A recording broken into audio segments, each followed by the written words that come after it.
จริงหรือไม่ที่เขาว่าเลี้ยงเจ้าเหมียวแล้วชีวิตจะเปลี่ยนใครที่เลี้ยงแมวไว้ลองมาแชร์กันหน่อย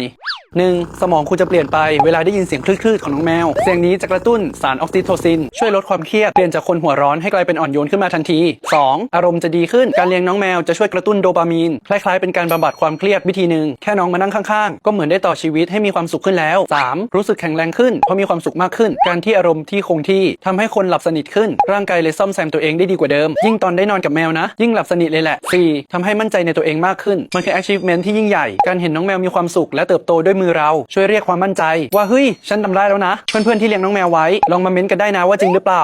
อย่าลืมกดติดตามไว้ด้วยนะจะได้ไม่พลาดสาระน่ารู้ของเก่งเจ้าขนปุ้ย